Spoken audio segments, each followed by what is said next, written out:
inseparability from the whole universe. And what that requires is that we shut up. That is to say, that we become interiorly silent and cease from the interminable chatter that goes on inside our skulls. Because you see, most of us think compulsively all the time. That is to say, we talk to ourselves. And I remember when I was a boy, we had a common saying, talking to yourself is the first sign of madness. Now, obviously, if I talk all the time, I don't hear what anyone else has to say. And so in exactly the same way, if I think all the time, that is to say, if I talk to myself all the time, I don't have anything to think about except thoughts. And therefore I'm living entirely in the world of symbols, and I'm never in relationship with reality. All right, now that's the first basic reason for meditation. But there is another sense, and this is going to be a little bit more difficult to understand, why we could say that meditation doesn't have a reason or doesn't have a purpose. And in this respect, it's unlike almost all other things that we do, except perhaps making music and dancing. Because when we make music, we don't do it in order to reach a certain point, such as the end of the composition. If that were the purpose of music, to get to the end of the piece, then obviously the fastest players would be the best. And so likewise, when we are dancing, we are not aiming to arrive at a particular place on the floor, as we would be if we were taking a journey. When we dance, the journey itself is the point. When we play music, the playing itself is the point. And exactly the same thing is true in meditation. Meditation is the discovery that the point of life is always arrived at in the immediate moment. And therefore, if you meditate for an ulterior motive, that is to say, to improve your mind, to improve your character, to be more efficient in life, you've got your eye on the future and you are not meditating. Because the future is a concept. It doesn't exist. As the proverb says, tomorrow never comes. There is no such thing as tomorrow. There never will be, because time is always now. And that's one of the things we discover when we stop talking to ourselves and stop thinking. We find there is only a present, only an eternal now. So it's funny then, isn't it, that one meditates for no reason at all, except we could say for the enjoyment of it. And here I would interpose the essential principle that meditation is supposed to be fun. It's not something you do as a grim duty. The trouble with religion, as we know it, is that it is so mixed up with grim duties. We do it because it's good for you. It's a kind of self-punishment. Well, meditation, when correctly done, has nothing to do with all that. It's a kind of digging the present. It's a kind of grooving with the eternal now. And brings us into a state of peace where we can understand that the point of life, the place where it's at, is simply here and now. The easiest way to get into the meditative state is to begin by listening. If you simply close your eyes and allow yourself to hear all the sounds that are going on around you, just listen to the general hum and buzz of the world as if you were listening to music. Don't try to identify the sounds you're hearing. Don't put names on them. Simply allow them to play with your eardrums. And let them go. In other words, you could put it, let your ears hear whatever they want to hear. Don't judge the sounds. There are no, as it were, proper sounds or improper sounds, and it doesn't matter if somebody coughs or sneezes or drops something. It's all just sound.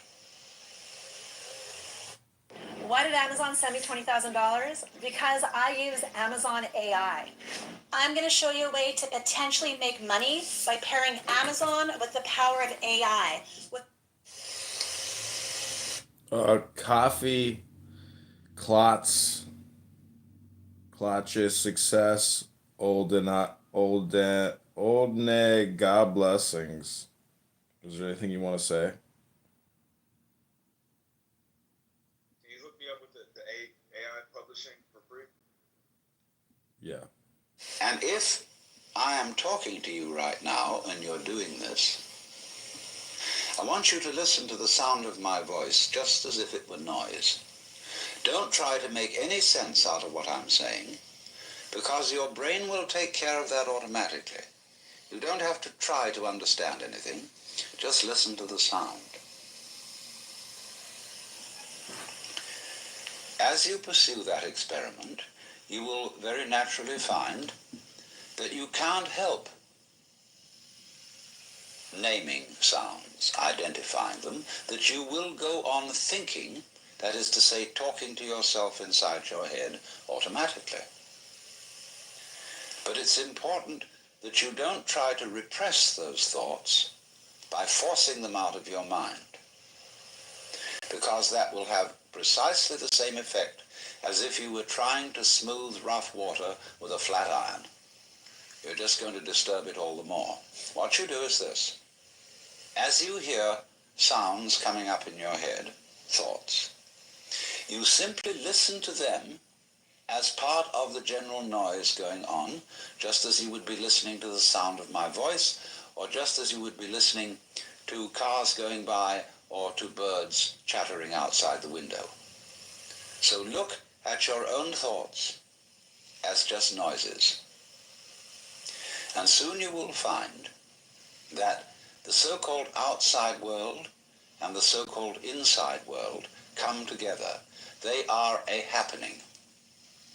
Your thoughts are a happening, just like the sounds going on outside. And everything is simply a happening, and all you're doing is watching it. Now, in this process, another thing that is happening that is very important is that you're breathing. And as you start meditation, you allow your breath to run. One is completely aware of all sensory inputs. You don't try to shut off your senses. And although it may be helpful, say, to begin in meditation by closing the eyes, in the Zen philosophy of meditation, you don't close your eyes. You look at the floor in front of you, about 4 feet, and you allow the light to play with your eyes without putting any names on these patterns of light and shade and color. Just as you allow the sound waves in the air to play with your ears, but you don't put any name upon it.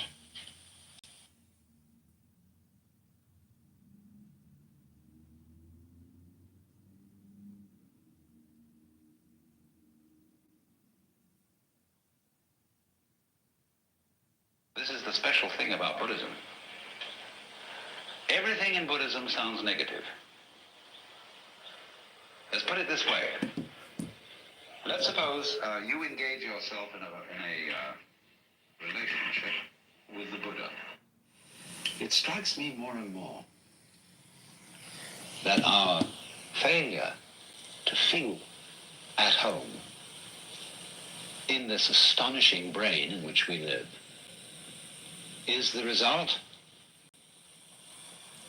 of a basic initial mistake in our thinking about the world, and is in turn the cause of what is beginning to look like the failure of our technology, of the fact that everything we're doing to try to improve the world was a success in the short run, made amazing initial improvements, but in the long run, we seem to be destroying the planet by our very efforts to control it and improve it.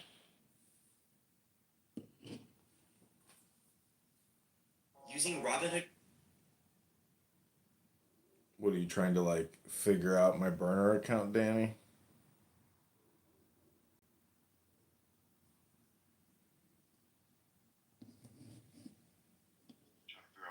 I didn't know that was you, but I feel like you might have gotten some incriminating recordings of me this week. Not that I should care about anything at all.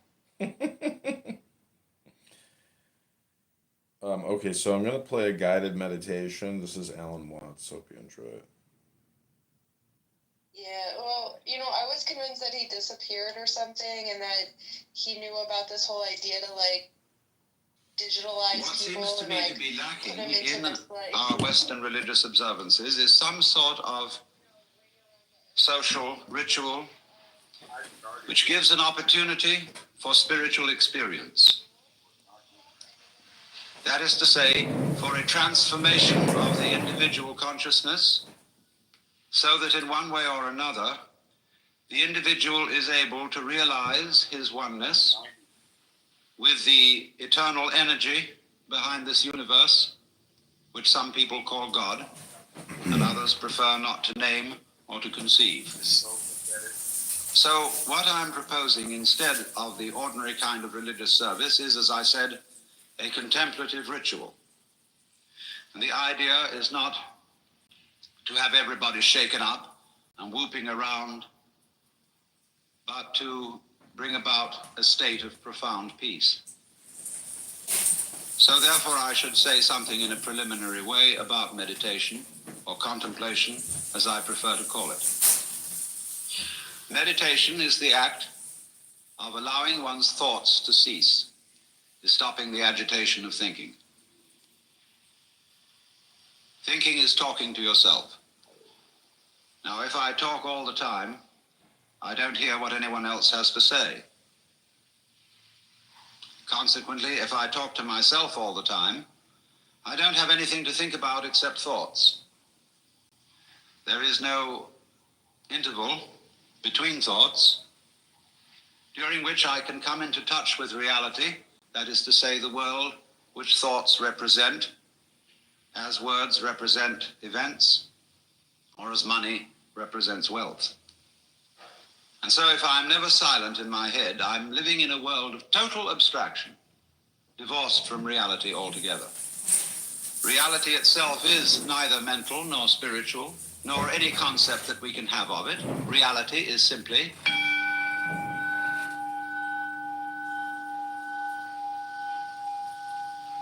now, therefore, to meditate, you might think that we attempt to suppress thought. We do not do that. Because you cannot meditate. Let me put that in a more emphatic way. You cannot meditate. You, your ego image, can only chatter. Because when it stops, it isn't there. When you are not thinking, you have no ego, because your ego is a concept. The thinker behind the thoughts, the feeler behind the feelings, and the thinker behind the thoughts is only a thought, an idea of some reference point to which all our experiences happen. And that, of course, cuts us off from what we experience. It makes a great gap or gulf between the knower and the known. And that creates the spirit of alienation to the world from which we suffer. Conflict, hate, domineering spirit arise from that basic division. So when you come to an end of thought, and you don't know how to meditate, you don't know what to do with your mind, nobody can tell you, then thinking comes to an end naturally. You can begin meditation. Or meditation happens, and that is, happening is the watching simply of what is. Of all the information to you conveyed by your exterior and interior senses, and of the thoughts that keep chattering on about it all. You don't try to stop those thoughts, you just let them run as if they were birds twittering outside. And they will eventually get tired of themselves and stop. But don't worry about whether they do or don't. Just simply watch whatever it is that you are feeling, thinking, experiencing, and that's it. Watch it. And don't go out of your way to put any names on it. That's really what meditation is. And you see, you're not expecting any result. You are in meditation in an eternal present. You're not doing it to improve yourself. You found you can't do that. Your ego can't possibly improve you because it's what's in need of improvement. Your ego can't let go of itself because it is a complex called clinging to oneself. That's what it is by definition. So it's just something that evaporates when it is understood that it is unable to achieve a transformation of consciousness, mystical experience, the vivid sense of union of individual and cosmos. So, one of the easiest ways to enter into the state of meditation is therefore listening to what is, using the sense of sound. When you listen to sound, you listen to it, just the random sounds, that are going on in the room, in the street, as if you were listening to music, without trying to identify its source, name it, or put any label on it at all. Just enjoy whatever sound may be going on. Just listen. Now we can go on from that listening to making sound ourselves and also listening to it. And instead of making sound, we learn the knack of letting it happen through us. So then, we get to what is in India called the use of mantra. Words, sounds chanted, not for their meaning, but for their sound. And thus everything that will occur in the following celebration will not be in the English language. It is not intended to be understood in a discursive and intellectual sense. You are asked only to dig the sound. And I use the word dig advisedly because it means something a little more than appreciate. It means enter into, penetrate, get right to the bottom of. Because when you are listening to sound, and when you're letting sound hum through you, this is one of the most obvious manifestations of the energy of the universe. So, we concentrate, therefore, purely on the sound, and you will find some of them are so simple that you will all be able to join in with them. And please do so quite freely. It is a ritual, and it has a certain order to it. There's some of the areas where I'm seeing lines. My forehead lines, I got crow's feet right here, my frown lines.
سلي حوت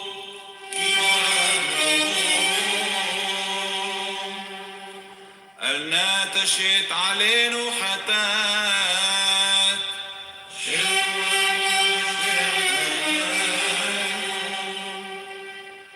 حتى نتصرين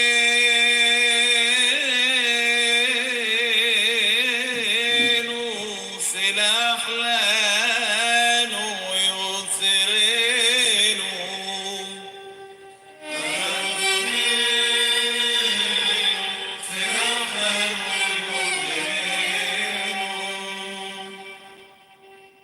شمع إسرائيل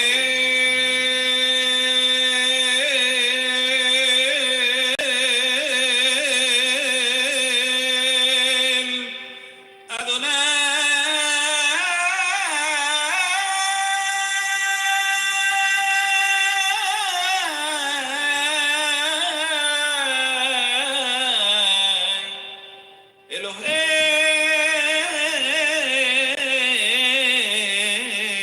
إلهينو أدوناي إحاد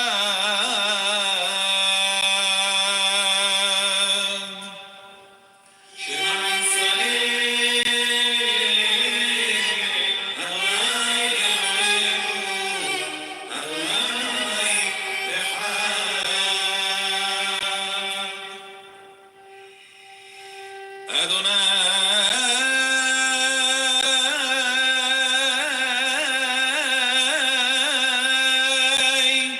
هو إلهيم أدوناي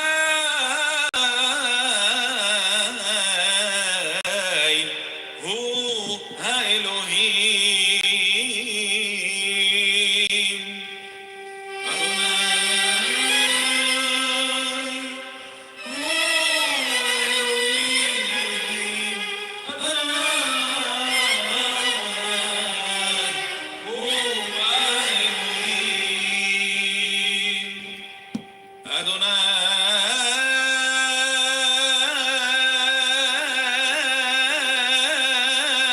أدوناي هو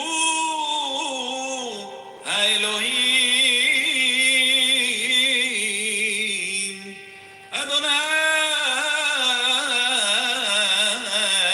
أدوناي هو إلهيم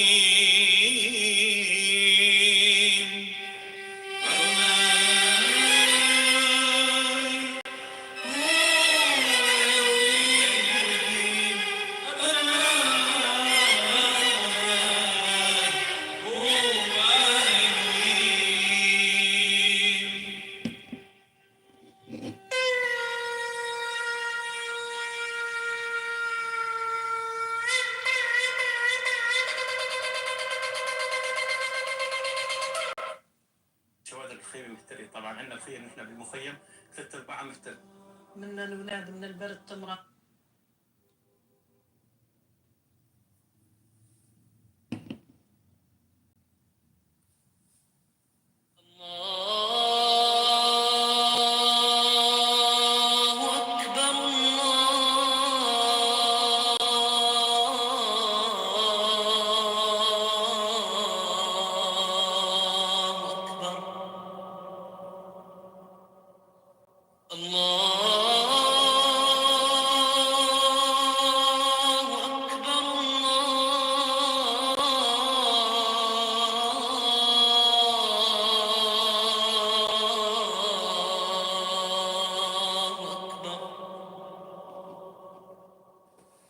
أشهد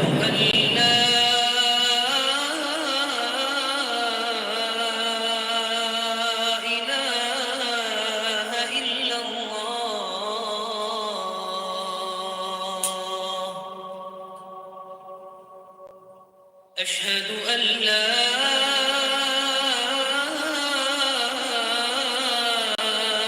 إله إلا الله.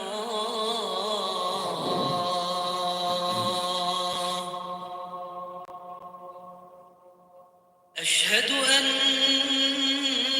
محمدا رسول الله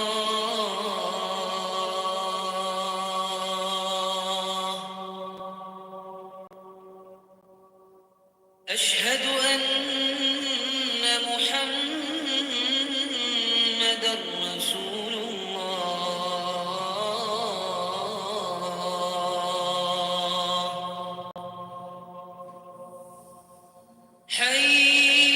حي على الصلاة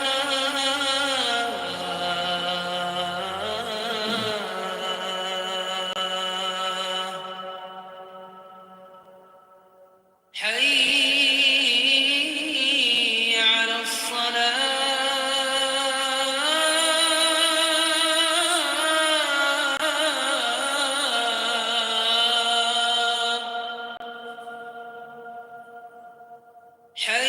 حي على الفلاح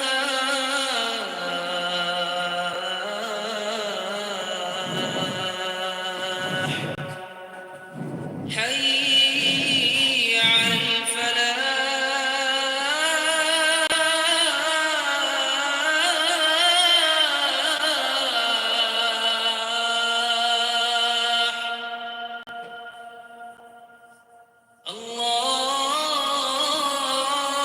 الله أكبر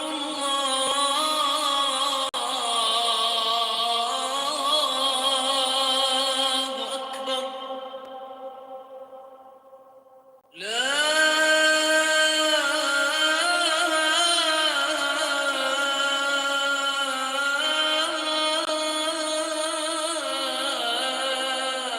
إله إلا الله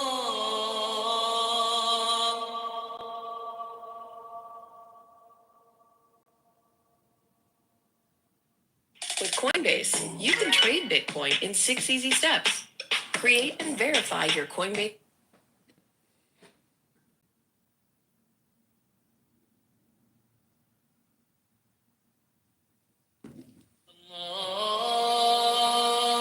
الله أكبر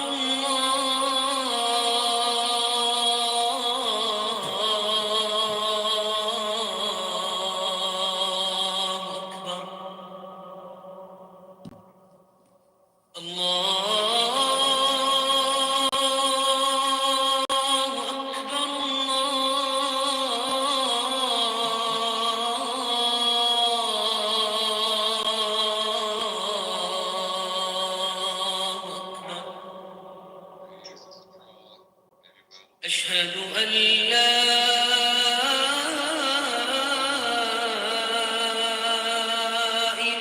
إله إلا الله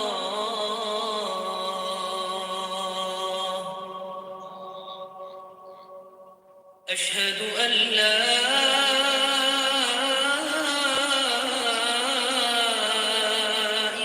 إله إلا الله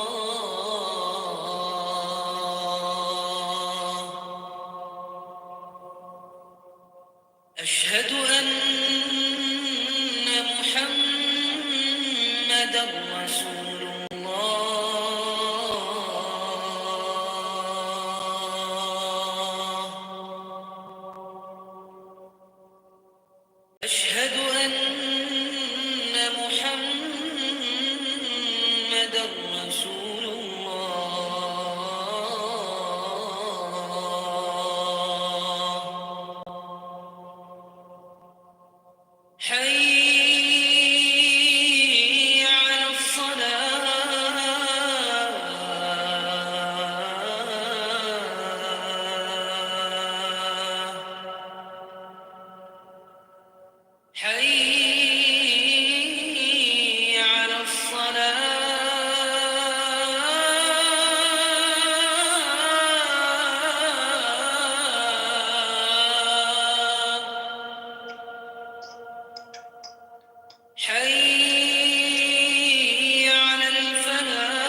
People customize and save with Liberty Mutual. You got an ad in the middle of that?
Hey, Edmund. What the fuck, man? Adrian, you're talking. Yeah, that's just John. I just hung up on him.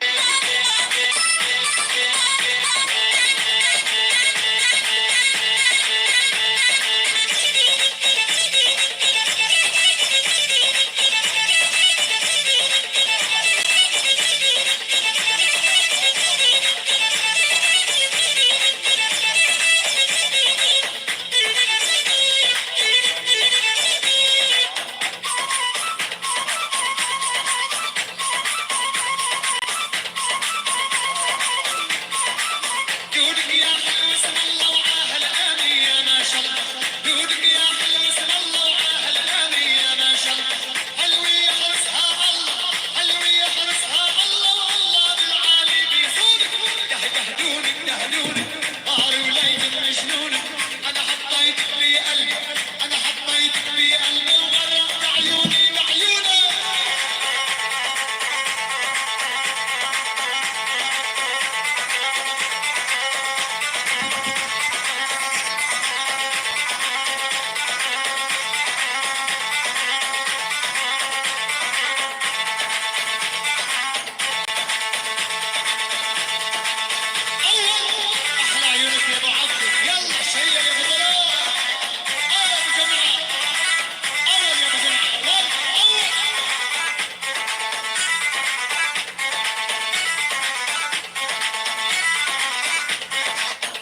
sea, to me, come with Apollo in bridal dress, shepherdess and pythoness. Come with Artemis, silken shod, and wash thy white thigh, beautiful God. In the moon of the woods, on the marble mount, the dimpled dawn of the amber fount, dip the purple of passionate prayer in the crimson shrine, the scarlet snare, the soul that startles in eyes of blue. To watch thy wantonness weeping through the tangled grove, the gnarled bole of the living tree that is spirit and soul, and body and brain come over the sea. I, O Pan, devil or God, to me, my man, come with trumpet sounding shrill over the hill. Come with drums low muttering from the stream. Come with flutes and come with pipes for thy guards. Sing his praises that doth.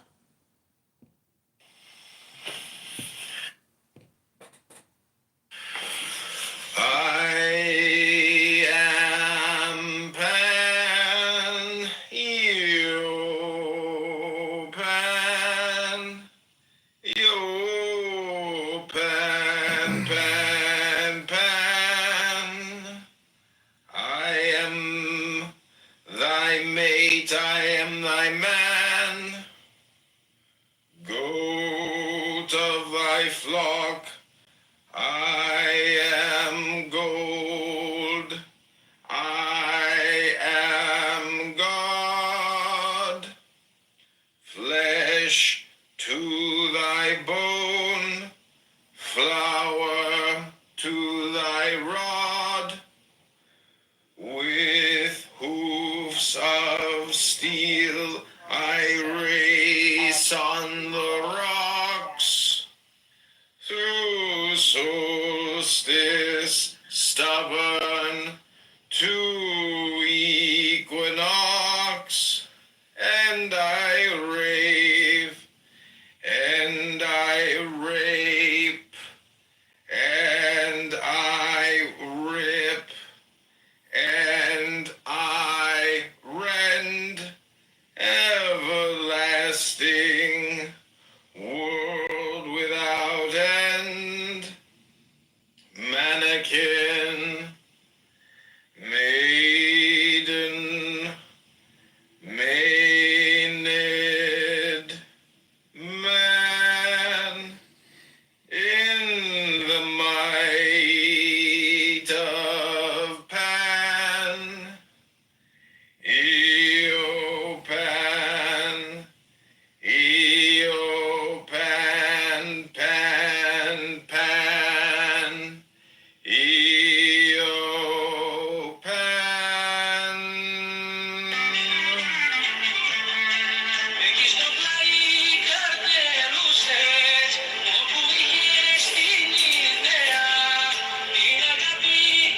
Okay, welcome, Sammy. That was a reading of the hymn to Pan. How are you today? Yeah, I'm doing quite well. I have to say that you got the hymn a little bit wrong. There's always a critic. Yeah. Do you want to hear it the right way? Yeah, go ahead.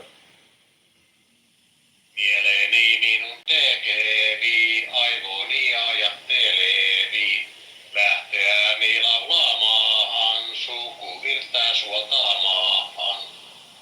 Saanat suustani I am Pan, you Pan, you Pan, Pan, Pan. I am thy mate, I am thy man, goat of thy flock. I am gold, I am God, flesh to thy bone, flour to thy rod, with who for thy guards.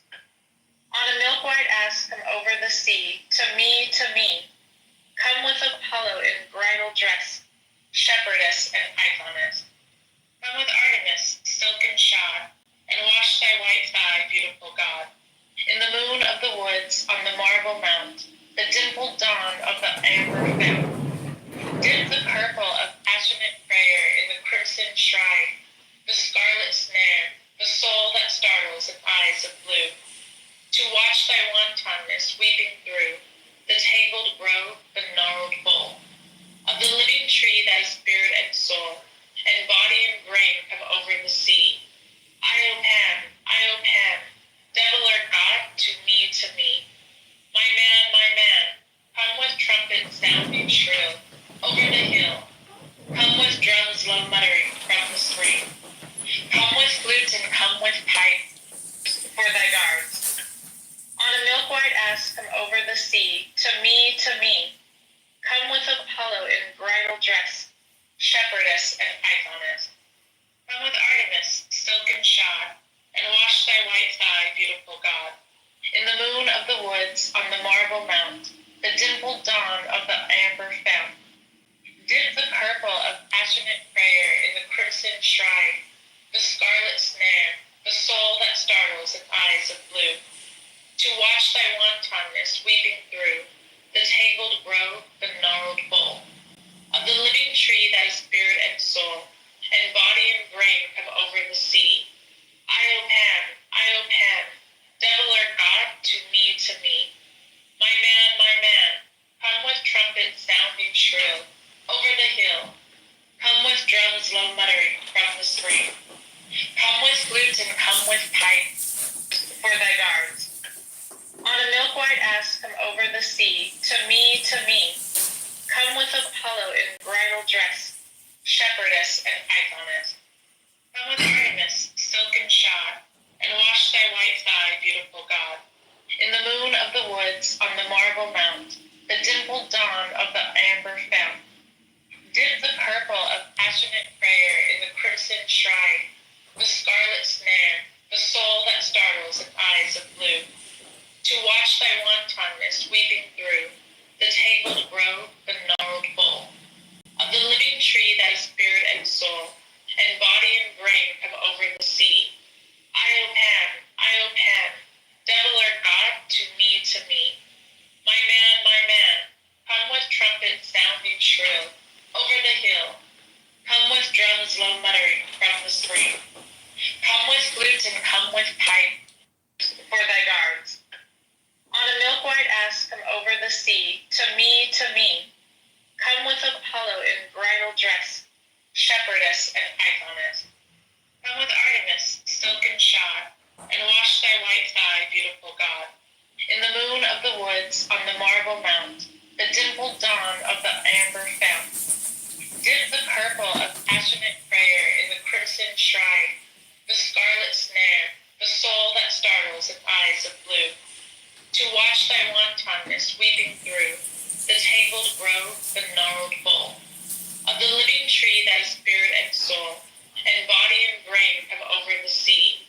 Iopan, devil or God, to me, my man, come with trumpet sounding shrill over the hill. Come with drums low muttering from the stream. Come with flutes and come with pipe for thy guards.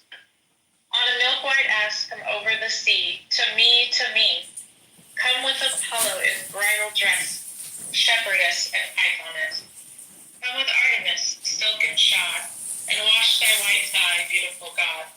In the moon of the woods, on the marble mount, the dimpled dawn of the amber fount.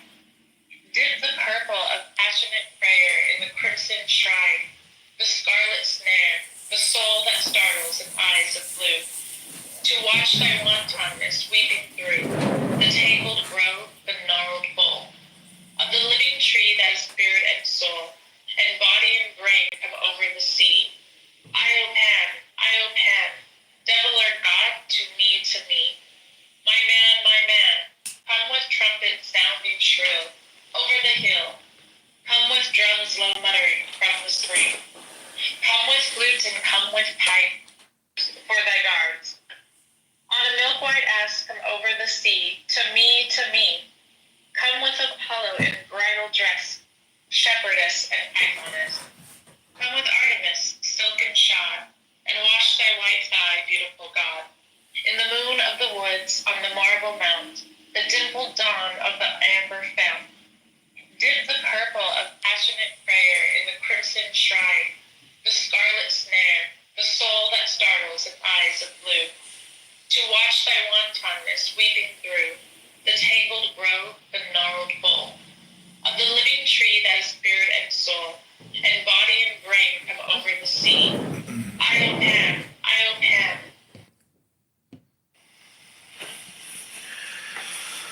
I am Pan, you Pan, you Pan, Pan, Pan.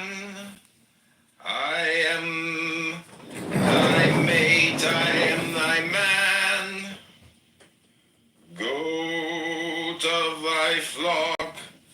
I am gold, I am God, flesh to thy bone, flour to thy rod, with hoofs of steel I race on the rocks.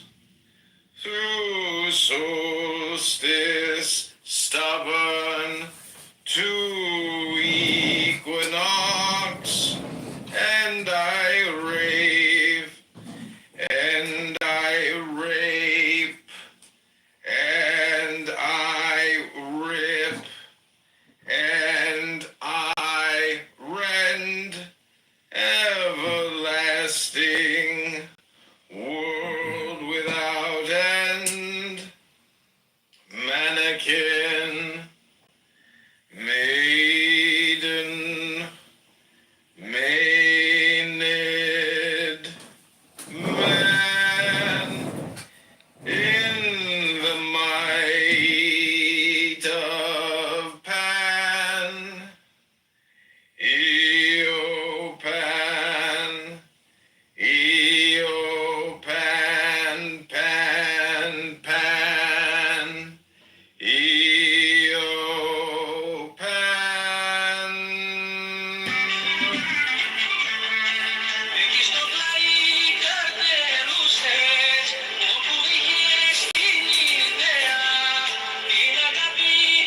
Okay, welcome, Sammy. That was a reading of the hymn to Pan. How are you today? Yeah, I'm doing quite well. I have to say that you got to him a little bit wrong. There's always a critic. Yeah. Do you want to hear it the right way? Yeah, go ahead. Mieleeni minun tekevi, aivoni ajattelevi, lähteäni laulaamaan, sukuvirtaa suotaamaan. Saanat suustani Okay, I'm gonna read a book called How to Think Backwards by Frater Achad.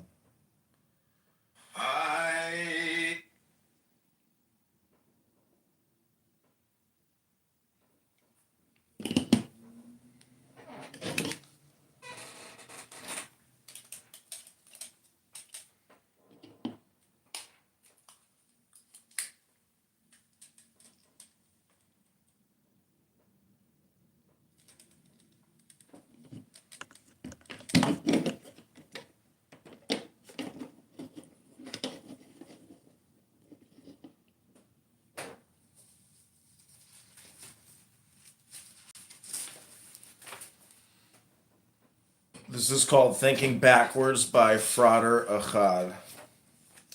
In my initiation, I was taught to think backwards, and I am more and more convinced of the value of this practice. By thinking backwards, the man who is nigh bankrupt sees his wealth slowly, quickly, increasing instead of slipping from his grasp. There is nothing to fear when one thinks backwards, and oft times the further we go, the more pleasing is the outlook. Childhood is ahead of us instead of behind, and a last thought of this life, that of slipping back into the womb of our mother. Even further than that we many go, till we find ourselves as a tiny spermatozoon, leaping joyfully back to the loins of our father. Then even should we remember the present, have we not learned much and rediscovered the basic principle in ourselves? For that seed is as alive within us now as it was in him, ever multiplying and dividing, ready to leap forth again on its eternal mission. Things sometimes seem very ordinary when we look at them as they appear to us now, but one little trip backwards and we return refreshed. That which seems so ordinary becomes wonderfully illuminated by the light of our newly awakened memory of the past. The master Therion it was who taught me to think backwards, and this is the way I have come to think of the master Therion. This method fills me with joy, for it leads towards my ideal. Listen! I was with him today. He was very ordinary, even a little petty. It seemed there was nothing about him to arouse my enthusiasm. He was too near for me to appreciate him. Before I went to see him, he was more interesting, because I imagined he would be so much better than I found him to be. But a little while ago I was with him on Oesopus Island. There, as I remember, he seemed even better still. He told me such and taught me so much that I delighted greatly in his company. But before that, a little while before that, he was better still. I had just come to New York to visit him. There seemed so much he could tell me and be to me. For he, not my magical father, had I not given up all to be with him in his work, and to learn from him example the way of life and the true path? Yet even before that he seemed better still. For months I had longed to be with him, to listen to his words of wisdom, that mine understanding might be perfect, even as his sons should be. Then I had but lived with him on other planes, and though others had told me much that might have disheartened me, yet but I must hearken. This is called Thinking Backwards by Frater.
Okay, this is the rest of Frater Akkad.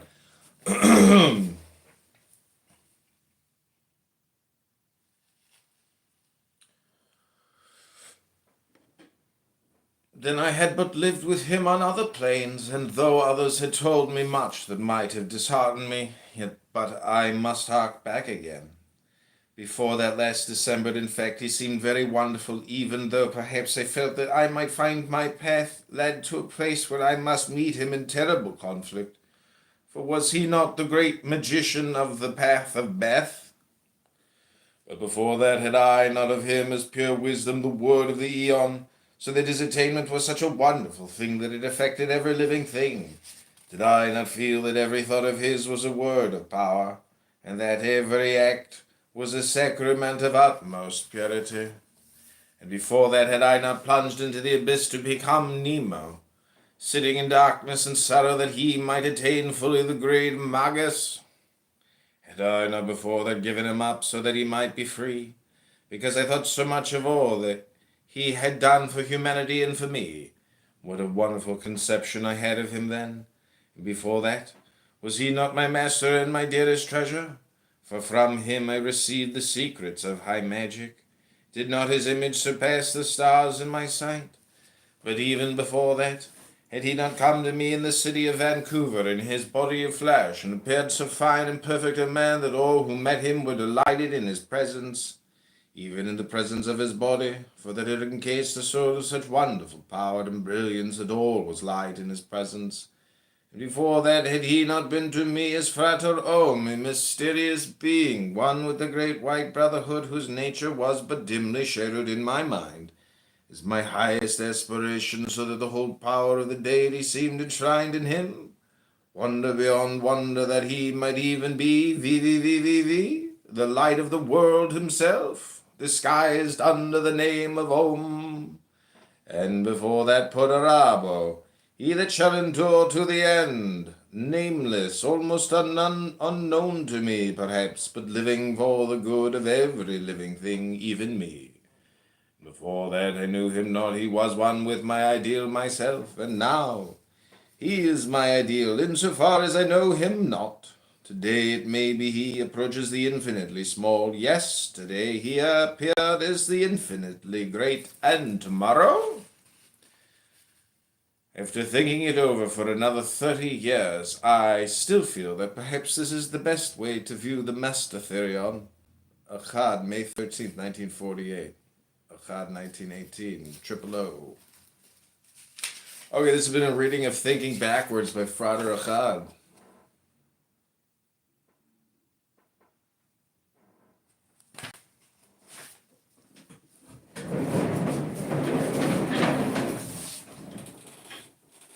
Then I had but lived with him on other planes, and though others had told me much that might have disheartened me, yet but I must hark back again. Before that...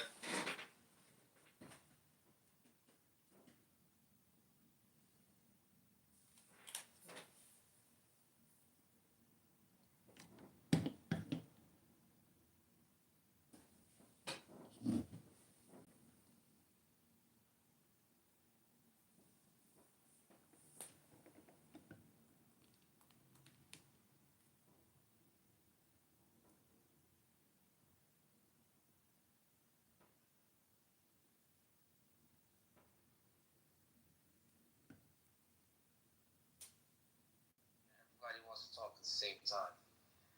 But now that there's nobody here, she doesn't want to stay here. She's gonna leave. It's amazing. You gotta love it. Excuse me, Barthology, I would like to speak for 60 seconds uninterrupted, please. Yes, you may. Yes, you have 60 seconds uninterrupted. Thank you very much. I know you're a family man. You have a wife, or you had a wife, and you have children, or you had some children. But, you know, the whole point of Clown House, really, it's not so much education. It's really about meditation, which I think is about listening and beholding or observing, and really not casting an opinion on what you're listening to.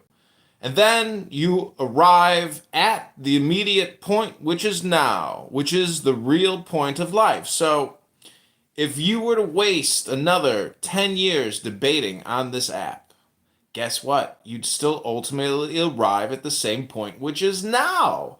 And so there is this eternal infinity, which is real time and always with us.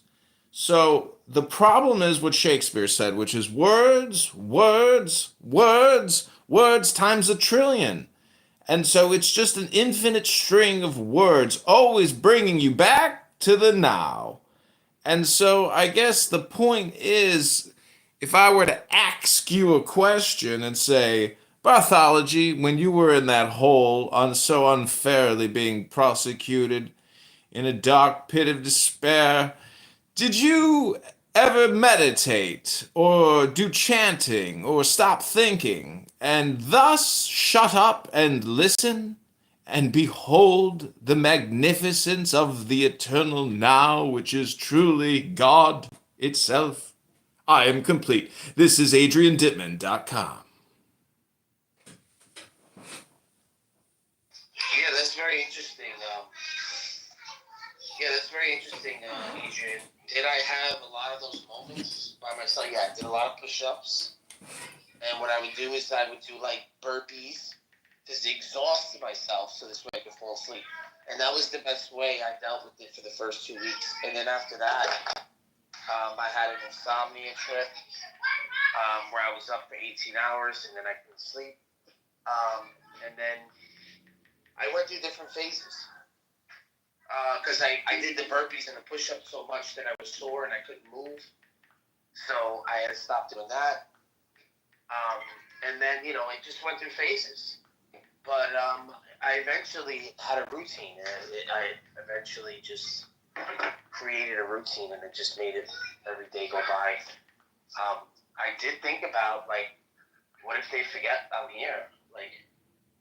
My fear was that we had an earthquake or something happened, and then I was going to get stuck in there, and no one was going to get me out.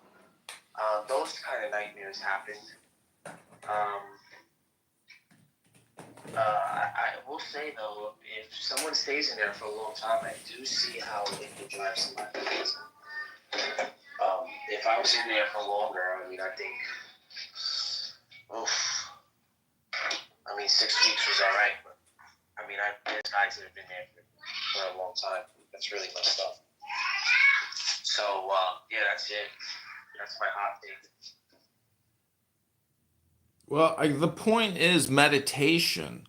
So the analogy or the analog, the corollary or the abstract is that when you're in the hole in prison, that's an image or concept for essentially enlightenment or the mind itself or consciousness. So it's a house, and Clown House acts also in the same way as your brain. It is a compartmentalization of information, which is really the definition of psychology. So, you could always go back to the title of the room, or you could teach meditation. Meditation, there's a couple techniques. You could come to this Clown House and just listen and call that a meditation. However, it's so much traumatic vibration and negative words being transmitted through you if you were to use this app as a meditational tool, that it's not a useful tool for meditation. So if you want to use it correctly, you have to use this tool for positive vibration. So I would just encourage you to curate and command positivity. Joy, joy, joy now. This is AdrianDittman.com.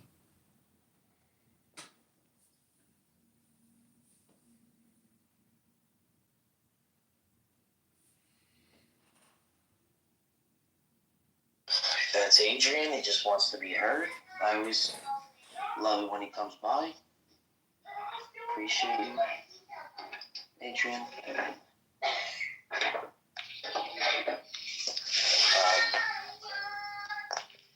What is this guy saying?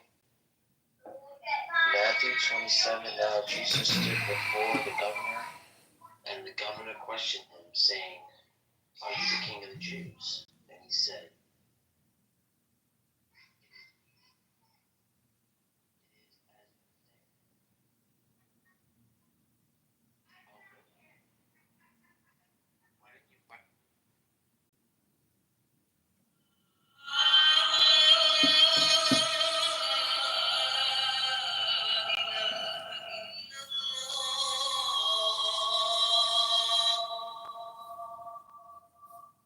when Dr. James was describing what he was saying, it kind of reminded me of the way Charles Manson was recorded talking. What he's saying kind of has a vibe to it that can attract certain people, but it doesn't make a lot of sense at all. I think Thank you. Anybody else have a different definition of word salad?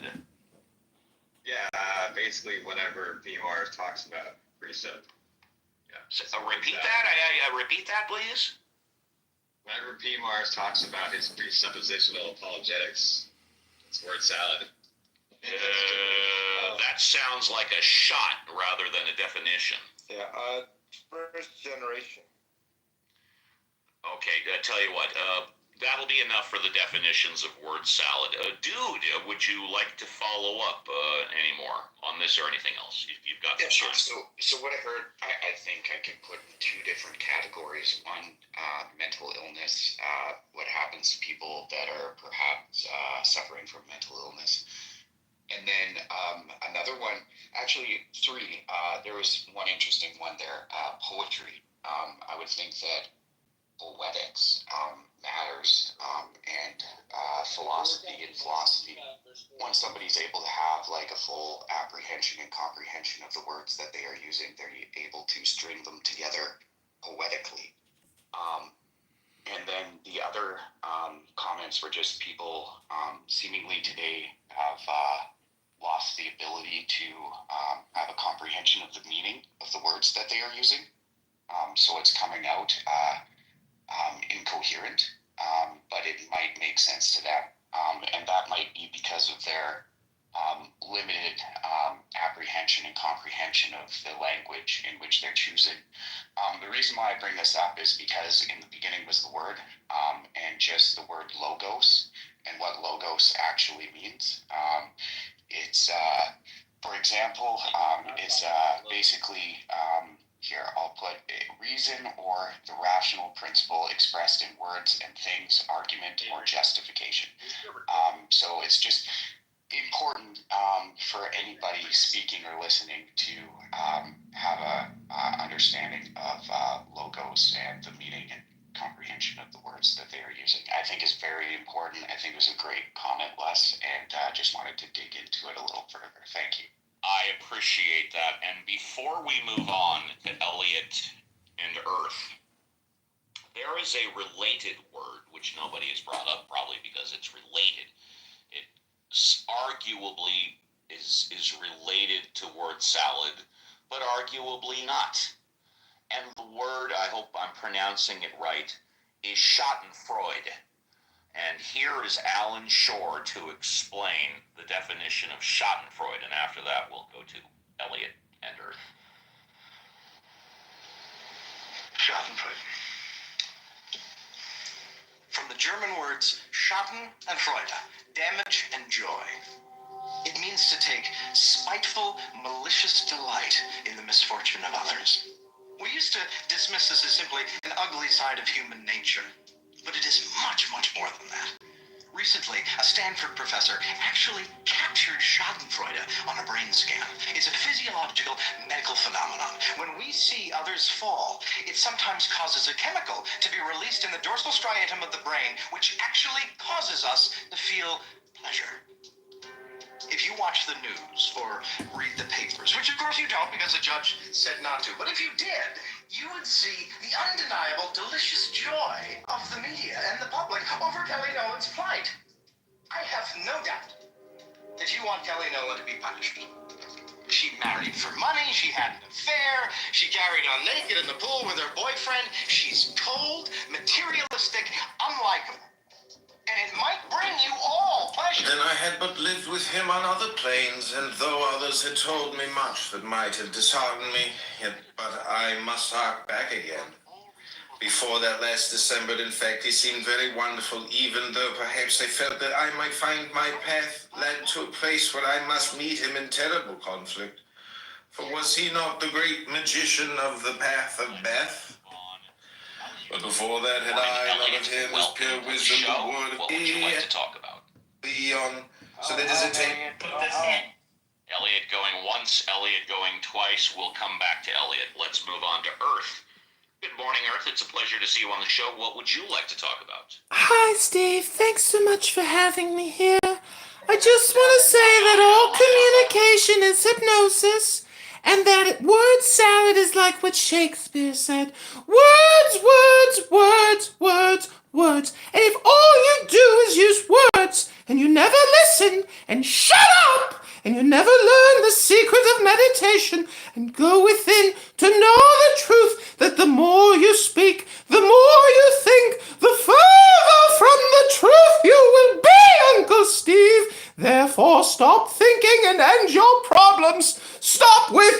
word salad, sir. You are addicted to salad. Salad words, word salad. I am complete. Thank you, Uncle Steve. I hope I can maybe join you. And a first-class escort to the VIP. I think that was somewhat entertaining because it lasted 60 seconds. I have no problem with that contribution to the show. 3 to 5 minutes, I probably would have gotten a headache, but 60 seconds, I think it was good for the show. Let's try Elliot again. Elliot, are you there? Elliot going once, Elliot going twice. Okay, we'll come. But there we go. Hi, Elliot. I'm getting breakfast with my daughter, so. Does that mean you don't want to speak now, but you want to speak in a little bit? Yes. All right, go ahead and go on mute. We'll come back to you.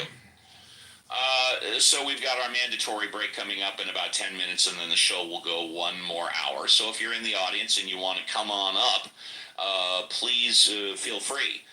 You are encouraged to talk about anything. Religion, God, politics, current events, Clubhouse, you, me. And if you need some suggestions on what to talk about, here's what I call the best 2 minutes on Clubhouse. Tonight, for the first time ever, the U.S. using military planes for deporting migrants. President Trump touring disaster zones, signaling he's open. Okay, that was hilarious. Where I can't find it. Well, because you're looking in all the wrong places, Zach. It's already inside of you, within. Is it in Casa de Casa de Appel? Yeah. Delapil? Yep, that's Uncle Steve's Ask the Atheist. Ask the Atheist. I don't see that. You might be blocked. I don't see it. Maybe I'm blocked. You really don't realize how blocked you are until you get a new burner account, and then all of a sudden you're like, wow, there's all these people again. Right. Yeah, maybe I need a new one, huh? Yeah. Think about that. Think about that.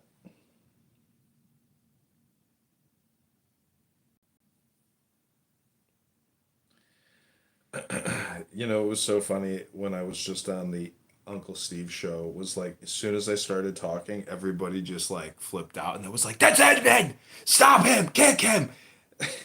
But they let me go on.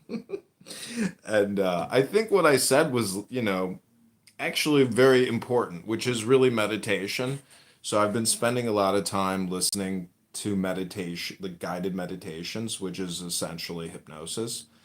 And it's really important to do. And it's just unbelievable. And I'll limit my chatter because the whole point is to limit your chatter, which is really the N word, F word, or the I word within all of us. I think you could call it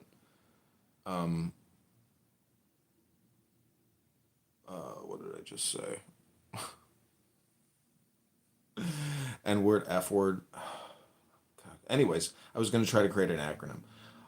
So this is poetry, and if you have any poetry to read, this is a reading room. And it's being live streamed on multiple platforms.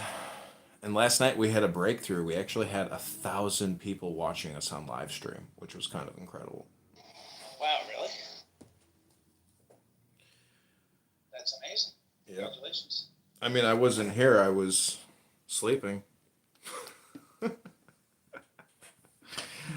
So, but yeah, my biggest success in 2024 was when this illegal alien came over here and we made love on YouTube. I think that got like 150,000 views on live stream. It was pretty And then amazing. Diogenes came with a 3-step plan, and then it's going to ruin your YouTube channel. I heard they're installing catapults at the southern border. Is that true? I don't know. But Diogenes will be on Friday. Is he building a Yeah. catapult? Is he building a catapult launching system? No, I think he will do other things than building a catapult.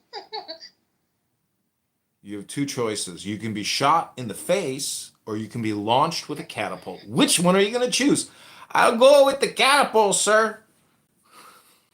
Woo! Launch the catapults!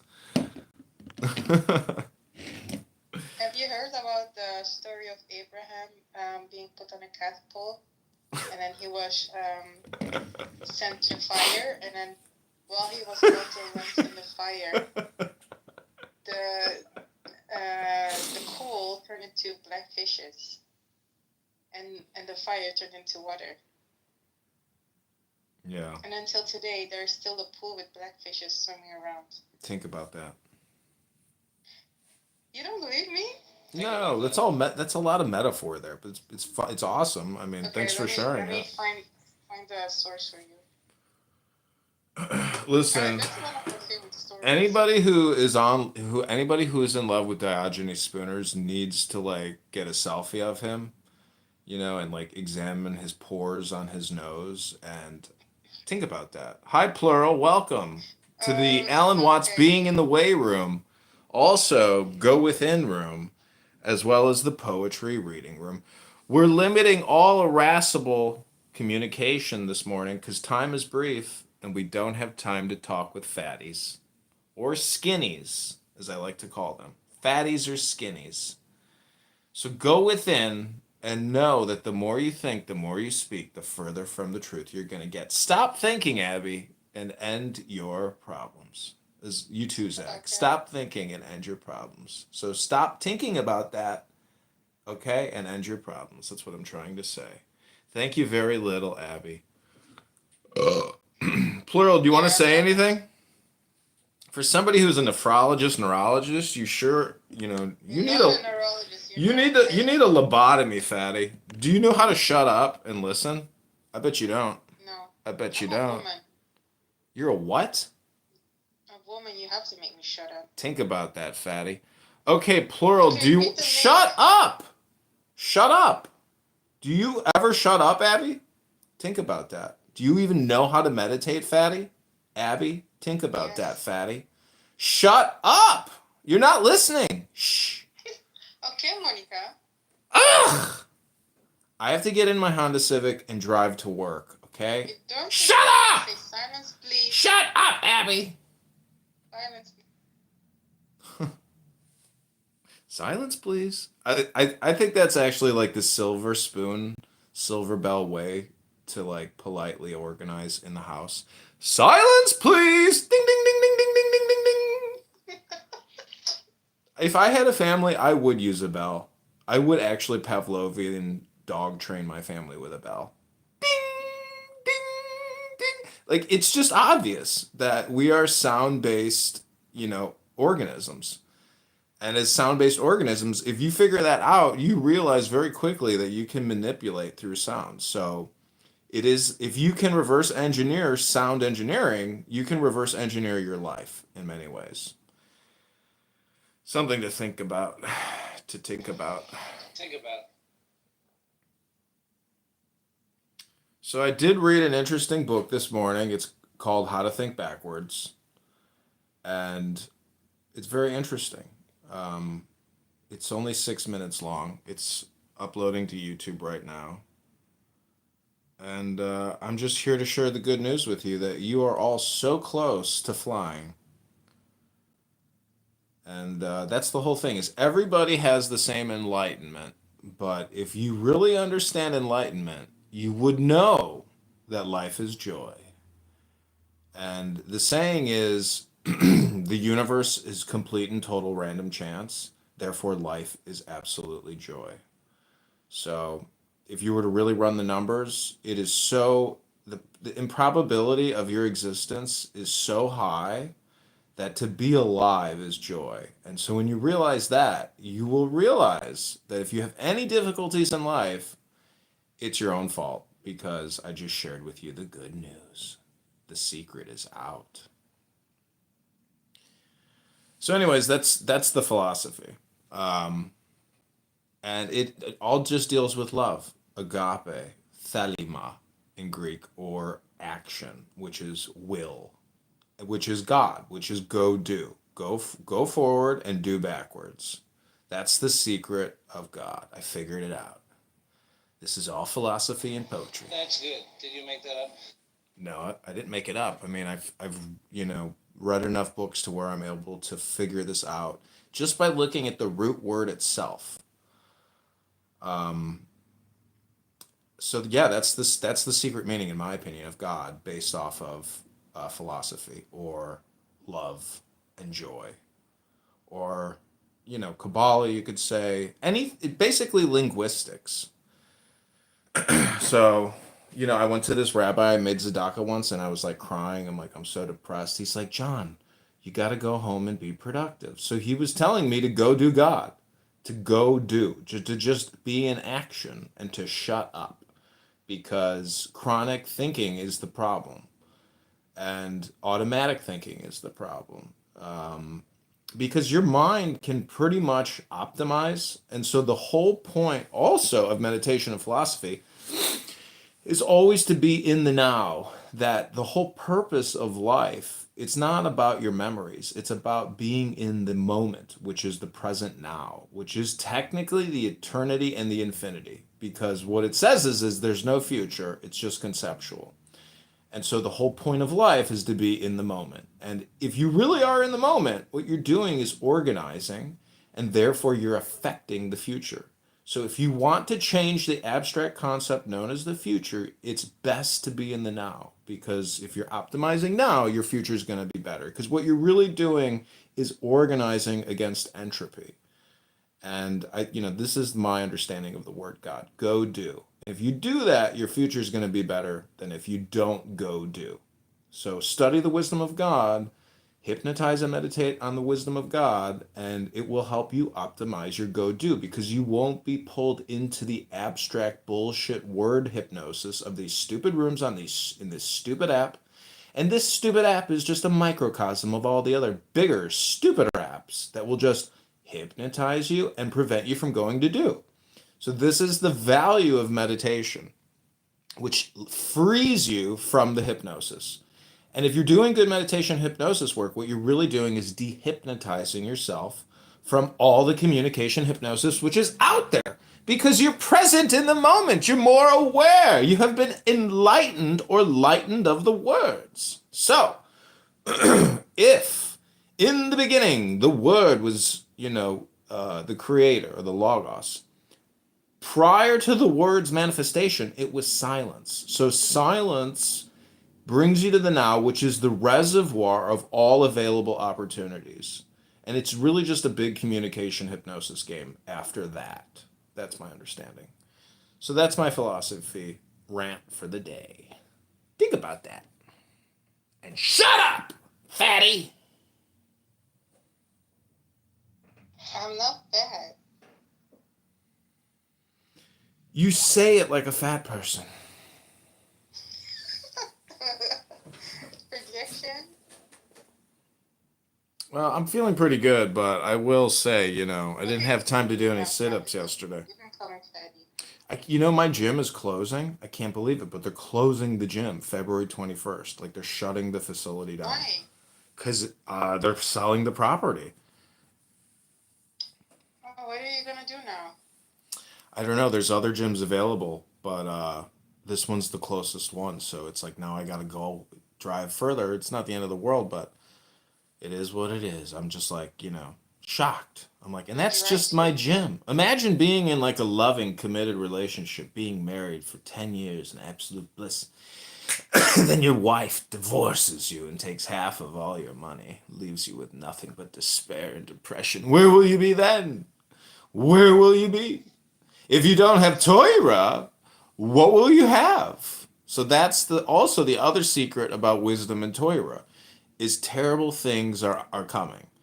But if you really understand go do, or the philosophy of love, and the concept that there's not a speck of dust out of place in the whole universe, which is essentially saying, again, the whole meaning of life is to be in the present moment. It's like a double-edged sword because it is about organizing the future, but it's also about not living in your thoughts or doing self-talk or thinking essentially. So this really is about brain science and brain hacking through manipulation and techniques and tools and strategies and tactics and things like that. So again, this is my bullshit philosophy rant of the morning. Thank you for letting me dopamine dump on you. And Rabono Shalala. This is AdrianDittman.com.